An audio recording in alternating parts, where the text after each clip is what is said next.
Okay. You know the What we got up BGN next, is, right? man?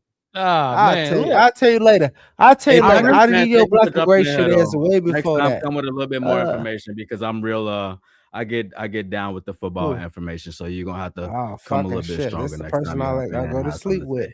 say. I can't say He I need to I hop really on the chat. at first I I had high really hopes. thought All he right, had on cool. Chat All GPT, right, Solar. fine. Hey, Mark Rob, read that chat. Read that comment you put up. Lola Go said ahead, he read it for needed to hop on chat GPT for the assist or something. That's what he was doing. Like it, me. Mm-hmm. it wasn't That's what making she sense said, to right? me. All right, that's It what she won't make said. sense. All right, cool. Yeah. So that's what the numbers say, according to what. But you know what I'm saying? Like, I'm just trying to figure out where you trying to get. Like, cause I did ask some questions. We ain't even get to him. He just said my team's just better. Yeah. Oh, we beat y'all 17 and 19 times. All right, now we finna start talking about pre-Jordan Love, pre-Caleb Williams. You know what I'm saying? Like, so yeah. And bare truth, I'm right there with you. He said that's why I don't care for analytics. As soon as he started saying numbers instead of film, I'm done. And that's when it's over with. Cause like, what are we doing? You telling us Caleb Williams' completion percentage? Talking about he's better here. It's 58. It's not good, but we know that is more context to that. He don't know that. He's just saying any fucking thing. He's better throwing out. He's mad. He's upset because we did fucking 100 boot play actions, boot waggles, rollouts against them to move the launch point. You can't sit in the pocket when you like. Come on, man. What are we doing? Don't never let nobody tell y'all bootlegs just as off schedule plays. Don't Off never let nobody schedule. tell y'all He that. said those are off schedule. Another thing is we talked about this mixed it. How many dog edge rushers has we faced this season, or even just dog D lines? We talked about it. The Giants' entire group was good. Brian Burns was leading the league at that point. Micah, fucking Max Crosby, TJ Watt, Myles Garrett, fucking Aiden Hutchinson, Jonathan Grenard up in Minnesota. He's having a down year. Trey But Hendrickson against the Bengals, or was he? Trey Hendrickson was out that game, but we just named like 6. Trey Hendrickson would have been another one. Like we talked about it. It was a lot of dog D-line / edge rushers we faced, and of course they gonna move your ass off your spot. I don't care who you are. You know what I mean? So, but that's also designing an offense that works with it's problem solving. You know what I'm saying?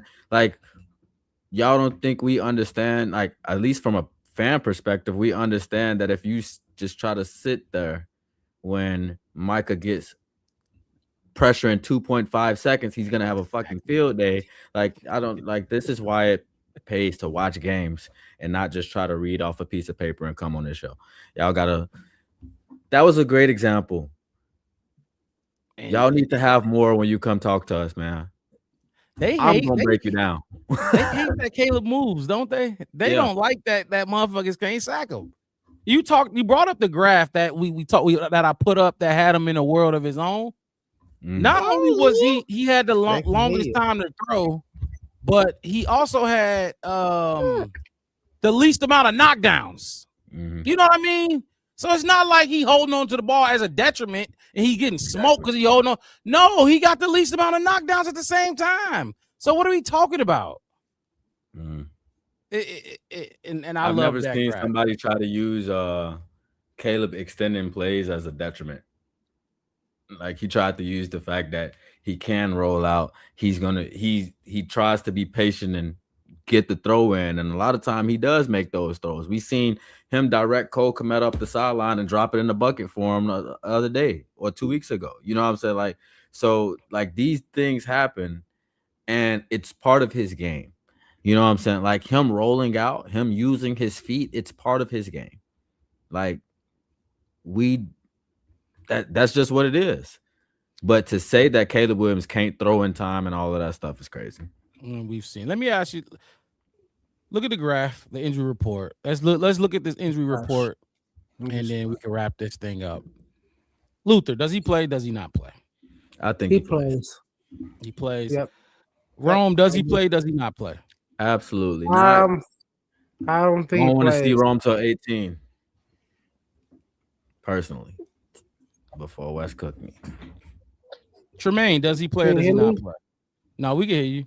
Tremaine plays. He got activated. I think he might try to play though. I do think he plays. This would be exactly 4 weeks. This would be exactly 4 weeks since he's gotten put on IR, I believe. No, they opened up the 21 day practice. play. Pitch I think he count. comes Pitch back. count for sure for Get out of Tremaine. here. Pitch count for Get Tremaine out for of sure. here. Hush. Pitch Cole count got for hurt. Tremaine. Pitch count, yeah, for because they got DeMarco, so he can alleviate some of that. Yeah. Cole left the game and Cole, came back, so he's gonna play. he gonna play. Cole The don't. rest Cole of don't these not play. guys, He don't not play.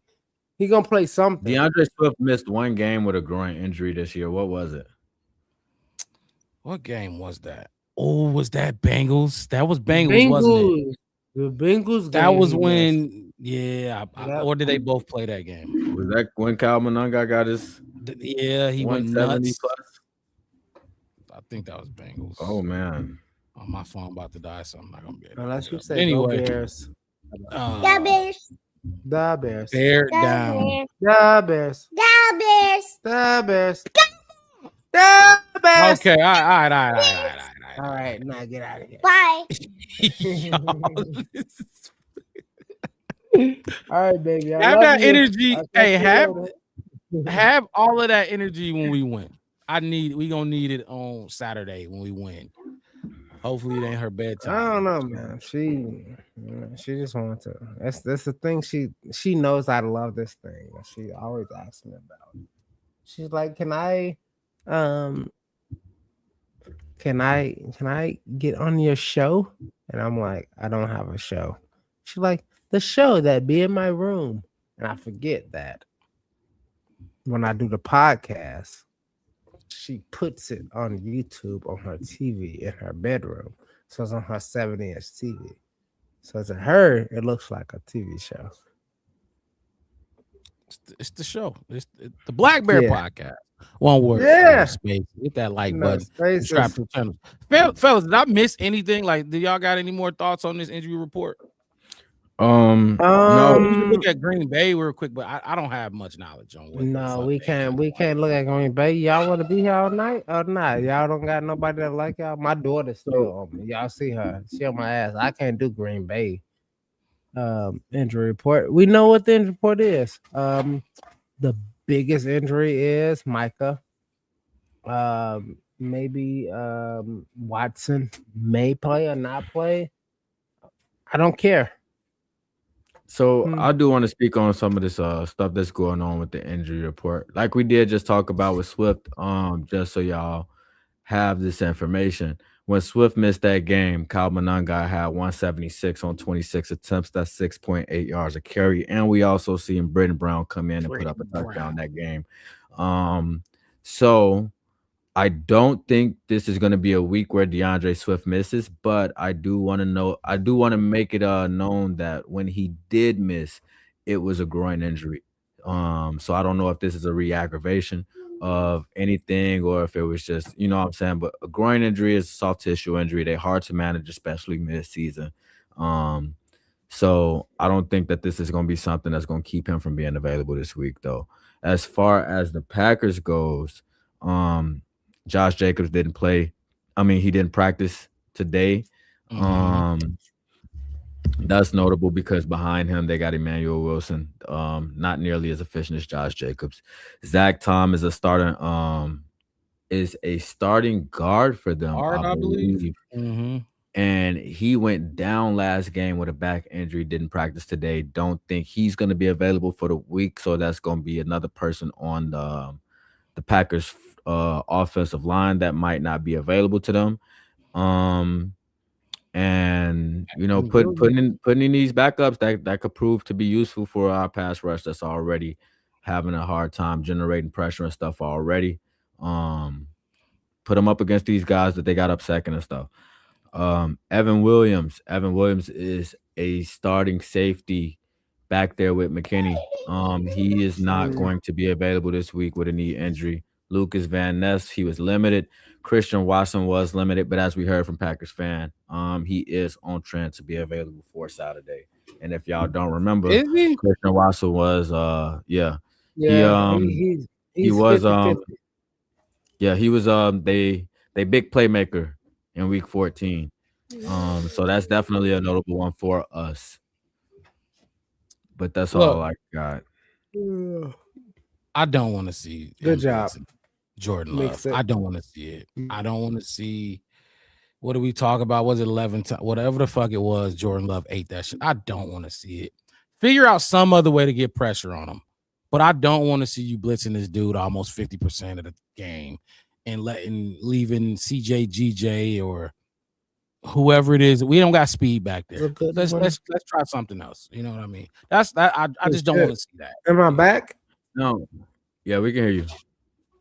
Was I there before? Was I No. there before? Did I miss my Yeah, you whole was here the thing? whole time. Okay, you heard my We hear injury you, report Wes. thing?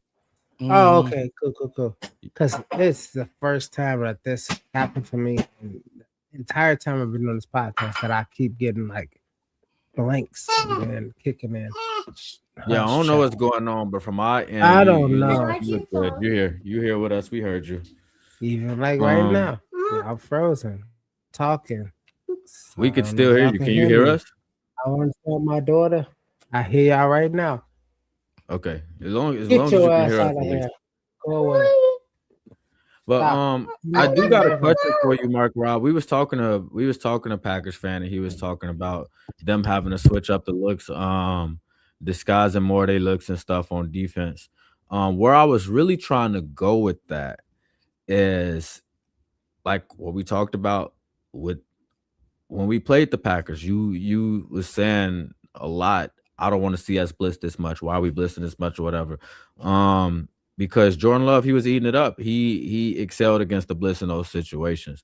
Now, with them not being able to generate 22% pressure out of one body and Micah Parsons, that's going to look a lot different for them, and they might have to start looking a little bit like what DA has been looking like in terms of, dialing up the extra person on the back end and the nickels and stuff like that. Javon Bullard is their nickel. You know what I'm saying? So that's why I was trying to see if Packers fan was going to go with it. But what I want to ask you is, how do you think Caleb fares in that situation in terms of the defense that we put on Jordan Love, and we seen how he did with it? If the Packers come out and they put on a similar style of defense, how do you think Caleb is going to hold up with it? I think it's gonna be tough because we ain't seen that on tape. You know what I mean? Like the type of defense you describing is gonna be Brian Flores. You got to be exotic. You got to be creative with how you dial up these pressures. Now I'd have to look at Caleb's numbers against Brian Flores, but it's a tough defensive scheme to go up against. It is. So it'll be even tougher if they pull out some shit like that and Ben Johnson hasn't seen it on film to create a game plan for it. You know what I mean? Do I think Caleb would be okay? Yeah, but it'll definitely be tough. It would throw, like, if we talking about 283, because that's what he needs. That if we talk about, if they start doing shit like that, I don't think he's able to throw the ball that much to get 283. But who knows? That's not something they run, so it might not be as crisp as Brian Flores or even us, because we've been doing that shit all year. We nickel blitz, safety blitz. We bring that shit from all over the line of scrimmage. Answer your question, I think Caleb would be fine, but I don't think it'll be pretty. I don't think it'll be like Cleveland. Now, if they try to just like linebacker blitz, bring an extra man here, I think we gonna destroy them. I ain't gonna lie. I really think Micah Parsons and the effect he has, where an offensive line don't know where he lining up any given play. I don't care. That shit is hard to block. It fucks up all your principles and all your whole blocking scheme. They don't have that. They don't got nobody that can replicate that. They can try, but I don't think it's gonna work. So, answer your question. I think Caleb will be fine against the exotic type of blitz that if they try to pull that out.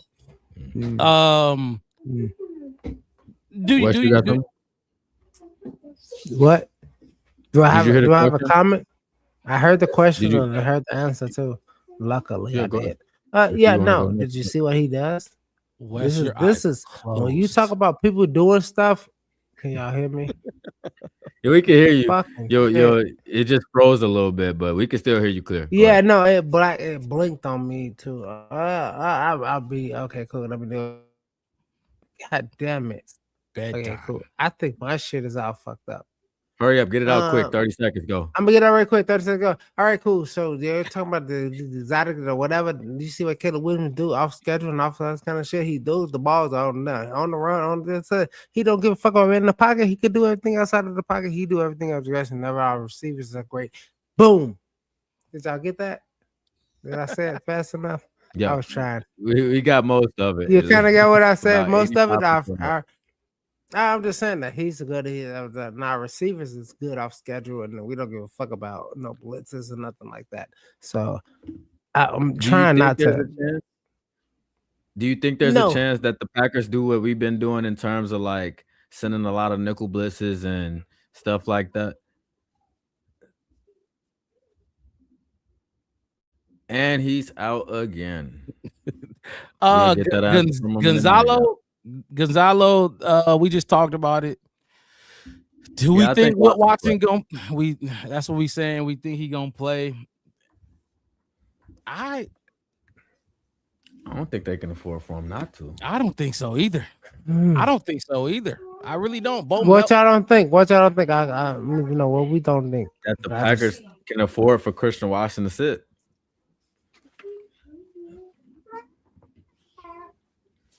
I don't think they can do. I don't think the Packers can afford for nothing at this point.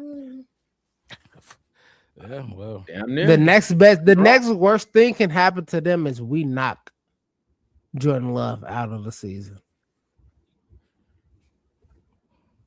That would be That'd be devastating. That would be. Hey, what can I say? Can y'all hear me now? Can y'all hear me now? This is the first time. This is the first time I've been in and out of the fucking shit, and it's just bothering me. It won't be devastating. I can't get my whole. Oh my God, I don't care. But yeah, go CJ. Go CJ. That's my CJ. Knock him out the fucking game and see what happens. Cali Green Bay Packers fan. You should have been here earlier, man. We have some questions for these Packers fans that was in here. I mean, you got it. If he would like they would like to jump in. The link's still there. You can jump in real quick. The link is still in there. If not, we will be wrapping. We this coming up, for that ass. Y'all said that last time, and then y'all barely won. Like I said, ESPN 1000 Milwaukee was like belt to ass, and then it was 40 seconds left. You know what I mean? Say a name we ain't talk about either in Bo Melton. But it ain't really much to talk about.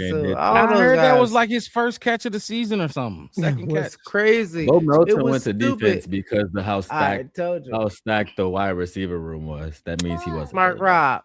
I told you, I was like, damn, I felt like you. And I told you after that, remember, I said, I felt like you. Like, who the fuck is this motherfucking Musgrave? How many sacks did we get against Green Bay Mama Blues? We got one, and it was Montez Sweat for about 12 yards or something like that. It was like a big 3rd and 19, and they kicked the ball. After that, we didn't get close to Jordan Love, by the way. Jordan Love sauced that damn defense up after that. Don't give him too much. Don't give him too much credit. He had 9 for 11 time. and like He had time. rate against the blitz. He had time. That's what the hell he did. He destroyed time. Yeah, no. He had time. Destroyed. Oh my God. The motherfucker should have put up 55 with the time he had. Anytime you throw 9 for 11, you're playing great football. Especially when it puts up 100-something yards. It was like 100. Absolutely not. 74 yards against the blitz. Absolutely not. It was some. Yeah, but if you throw that shit under fucking 20 yards and it's not nothing, and you're not making no good passes on it, like, yeah, I can go 9 for 11. I can go 9 for 11 easy. Yeah. If it's under 5 yards. No, he had I didn't carve nothing up. And then I know. I hear what you're saying, but my whole thing is it wasn't this. I mean, let's go back to week 2 when Golf and them did what they did. And they quarterback did what? Absolutely fucking nothing. It was just all just the running backs, and they were just running around, and the passes were short as fuck, and then we just couldn't tackle nobody. Let's just go see what really fucking happened. I watched the game 3 times. Mark Robbie, I tell you every single time. I watched the game. We play on Sunday, win and loss. I watch it on Monday. I watch it on Tuesday, and I watch it on Wednesday. I watch it on. Hey, look, I watch it at work, and I sit there my entire 8, 9, 10 hour shift, and I watch the whole game, and I look at it. And I look at certain shit that y'all say, certain shit that y'all wanna coach me up on. And I look. Well, look, I got nothing else, fellas. I got nothing else. If if y'all feel the same way, y'all both froze. I was about to say, what the fuck? No, yeah, I'm You looking fucking at hear me, and I'm just out. And am I back? Am I back? Am I here? Yeah, hear me now. Ah, shit. Yeah, we can hear you. All right, No, cool. we can hear you. All right, cool. Hey, I'm gonna say this. Say something. I don't know. I don't know if y'all lost me. My whole entire screen on my computer went black, and I had 2 circles in the spots that y'all screen. Arizona Wi-Fi. Fucking shit. Yeah, it's hot. It's hot in hell. But anyway, like my whole thing is like this. Even last season, it's like me and my Rob, all that. It's like I watched the games, I rewatched them. I watched that shit on Monday. I watched it on Tuesday, Wednesday. Even we played Thursday, I watched that shit Friday, Saturday, Sunday. I watched that shit over and over and over and over again. And I'm like, huh. And last season, it sucked a lot. But one thing I can tell you about last season, and Mark Rob will tell you this. I was not initially a Caleb dude, mixed it. I wasn't. Yeah, It took me 27 days. It's like you 27 proud days. of it. It's like you proud of it almost at this point. No, I'm just saying it's okay to not have initially said, hey, thumbs up.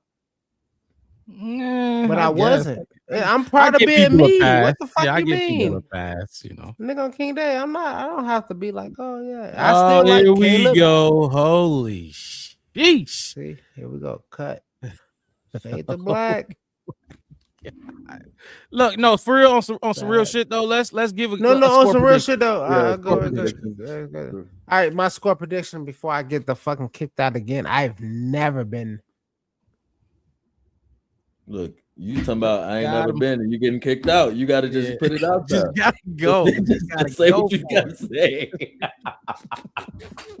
You waste the time. Hell nah. Y'all can y'all hear me? We can now. Yeah, man.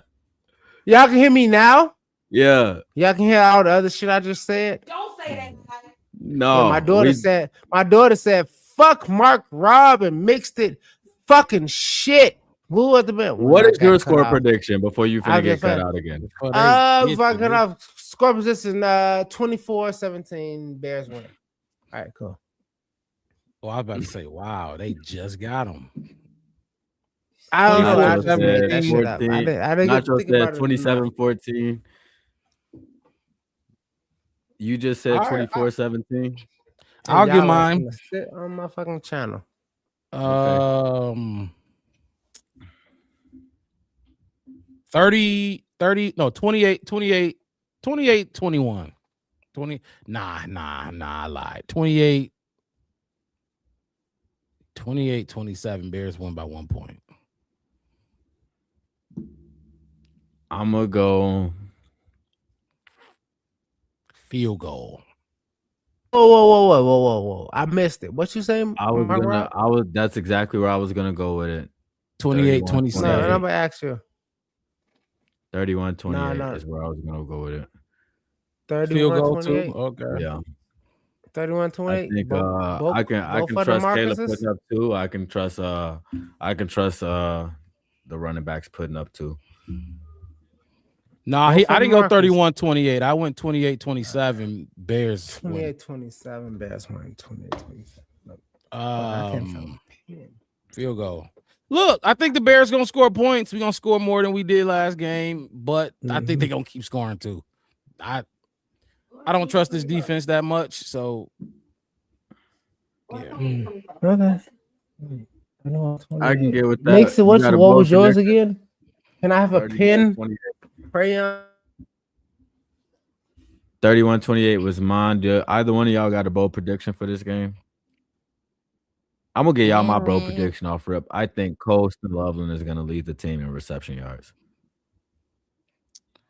I will say that is if Luther plays, if they both out, I wouldn't call that too bold. But no, because DJ, never mind, I forgot. We got DJ. I forgot about my bad. That's bold. That's bold. That's bold. That's bold. Okay. I think realistically, I think it's because I feel like Javon Bullard is gonna be matched up with him a lot because he's gonna play that slot / nickel role for them, and I think Colston Loveland is gonna toss his ass up. I ain't gonna lie. I think he's a great route runner. He's Gonna great toss with his ass hands. up. I think that's a good matchup for him 1-on-1. I'll go my bold prediction. DJ gets 2 more touchdowns. That is a good one. That's what I'm gonna go with. Rome's not gonna play. Regardless if Luther plays or not, I think DJ will get 2 more. You know, Mark Rob, you're talking about venison. DJ Moore. Okay. All right. Cool. Nacho, that's bold too. That's really bold. Hey, look, the Mark Rob saying DJ gonna get 2 touchdowns. It's fucking. Imagine if as Austin bold Booker as be the it one. gets. Oh, we gonna talk about that. I was gonna try to go deep.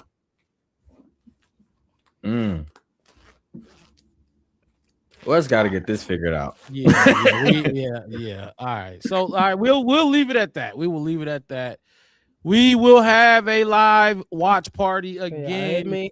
So tune into that on Saturday. Post game show after the game as well.